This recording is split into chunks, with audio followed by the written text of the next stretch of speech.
Hey Megamaniacs, it's Mr. MegaManFan. It's time for another retro hunting adventures, and for the first time in a while, I'm filming in person instead of just talking about it at home.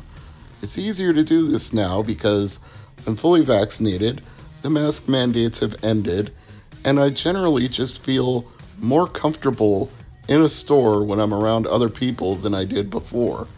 And I started at GameStop this week to get myself back into the groove, and lo and behold, I found all of these Mario and Zelda coin books marked down to just 97 cents.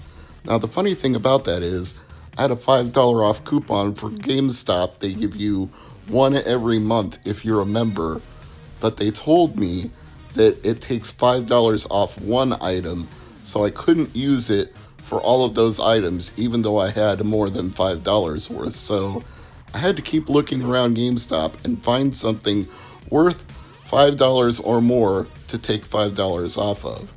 I don't need a Switch controller. I don't need a PS4 controller. That's not going to do it. I have a Game & Watch already. Even if they had any of those in stock, I wouldn't buy a second one just to keep in the box. Don't see anything here in the Switch accessories that catches my fancy. I bought that one with the Animal Crossing design for my wife for her Switch Lite, so she already has one of those.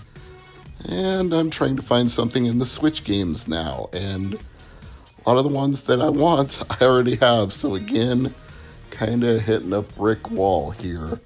Maybe when Breath of the Wild 2 comes out, but that probably won't be for quite some time yet. Even the obvious stuff for Mr. MegaManFan, like Mega Man ZX Collection, I've got a US and a Japanese version of that, so don't need it. Plants vs. Zombies, not going to spend $40 on that. What do we got here? We got some tchotchkes and collectibles. We got some Minecraft stuff, some Sonic the Hedgehog stuff, some Naruto stuff. Still trying to find that one item worth $5 or more that I can take $5 off of. Let's keep looking. What do we have over here? Amiibos and 3DS games. Now, there was a tweet on Amiibo News that the Splatoon 3-pack was being marked down at GameStop, but when I had them scan it, it still came up as $30. And when I clicked on their link and it took me to GameStop's website, it still came up as $30. So I'm not sure where they got that information, but when I went to GameStop, it wasn't true. So at the end of this video, you'll see what I finally found that I was able to use my $5 off coupon on. But first, let's take a look at what's new at Half Price Books. Some very expensive Spider-Man figures. You know, I like Spider-Man, but I'm not spending $30 for a Green Goblin. Nor am I spending $7 on Dr. Stephen Franklin, although Lanier with his Minbari Cruiser was kind of tempting for that price. Ultimately, I did not get it though. Nor did I get the Rookie from the DC Multiverse. Nice, but not today. Looking at their DS games, there was one that caught my eye. Lego Star Wars The Complete Trilogy. So I hung on to that. And the PlayStation games, there were a few there that caught my eye as well, but I think I will do a future video just about the video game pickups because I'm a little more focused on the collectibles today. That's what this retro hunting adventure was. Collectibles in the video game sphere. And one video game that goes with those collectibles. But I did scan down, looked at all of the Xbox and 360 games. Didn't see anything in those or the PS4 games. So here we are with the Mario and Zelda coin books. They're marked $7.97 on here, but they ring up as 97 cents each. So the prices are misleading, as was the price on the main event of this video.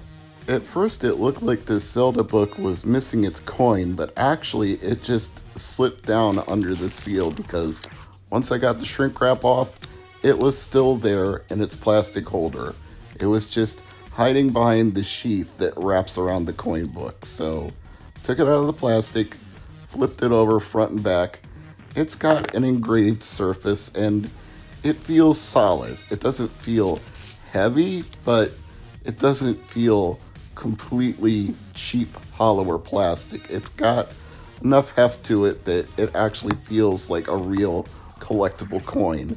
And happily, like coin books of old when I was a kid, they actually put cutouts into the cardboard so you have a place to snap the coin into place. That's how coin collecting was when I was a very little kid back in the day, and they'd have these books for pennies, nickels, quarters, and dimes, and like Scrooge McDuck said, come to us while there's still time. No, but seriously, you could put them into the slot, and they had little notations in each slot for the year, the date, and the mint. And as I recall, the big chase at the time was to find P or D for each year. P for Philadelphia Mint and D for the Denver Mint.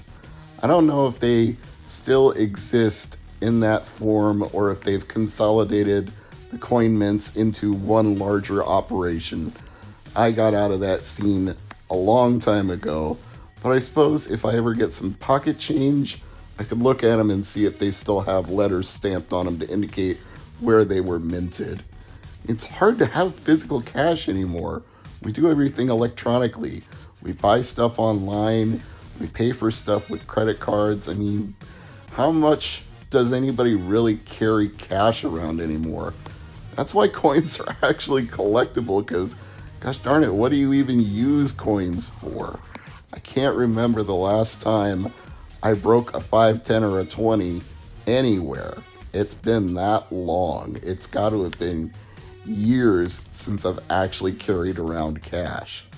Here's the main event that I was talking about. This says $14.97 on the box, but when I went to ring it up, the store clerk at GameStop said, "Oh, this has been marked down to $5, and you get $5 off." So it was almost free. I still had to pay the sales tax, which was like 34 cents, but essentially I got this for free. So I went ahead and bought all those coin books too, because at that point it was like, well, shit, I ain't spending any money on this. I might as well get those coin books, and then I can open up a couple of them and save the rest for trades or contests or who knows what. But now I've got coin books to spare, and I've got Starlink Battle for Atlas for free. They had the PS4 version and the Xbox One version. I would have gone for the Nintendo Switch version if they'd had that, but nope, no such luck. So I figured out of the two that remained, PlayStation 4 was the best choice.